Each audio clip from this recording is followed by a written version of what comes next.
dink ek speel gewoonlik met my ma se make-up nie, okay? Ek is nie so'n ou wat make-up dra nie. Ek hou van rugby speel en als. My pa sê altyd, desperate times call for desperate measures. En ek is desperaat. Ek het nie make-up nodig eintlik vir die soene. Kyk, ek het die soenerigste familie op aarde. Ek is seker as verdien een of ander Guinness World Record. Neem my voor dan die ek nie. Magnus, kyk jou uitsplek, groot en jy geword. Kom kry ietsie met aan Agnes. Die iets is altyd. Vyfrand. Tannie Agnes gebruik die vyfrand om mens na te loop. Kom kry jy met Tannie Agnes. En dan kom die soen. Het jy al ooit 'n opgestopte otter in die museum ingesoen? Nee, ek ook nie. Maar ek dink seker dit is om vir Tannie Agnes te soen. Hare wat oral in jou gesig en kielie. 'n mubberige reënbeer in neus gaai.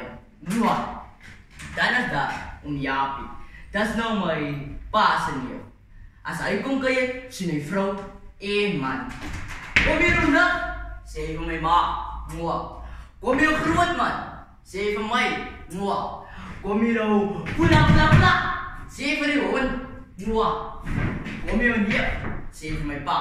En my pa sê blik met dat, sê aanvoer om hom te groen. Jaapie daarom nie as snoer nie. Maar as het van hom afhangt, het Colgate al lang al bankrot gespeel. En as hy dit minder sagting wil stel, sal hy sê, Jaapie se asemryk as het daar 'n hamster in sy mond te dood gegaan het, 3 maande gelede. En moenie vergeet van Tannie Amelia nie. Dis nou my ma se suster.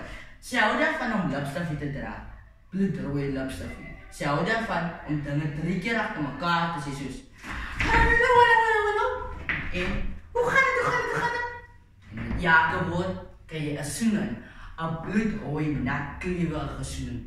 En wanneer sy klaar is met jou, weet jy aso Freddy Krueger of Chucky of een van daardie ouens wat weet gehad. Ek het net mooi genoeg gehad van al die soening. En raai wat gebeur in die naweek? 'n troue. Tannie Amelia trou. Dis die rede hoekom ek op Facebook geskryf dat ek het oorgeblaas. Ek het gesê, my hele mond is so trek van die goed.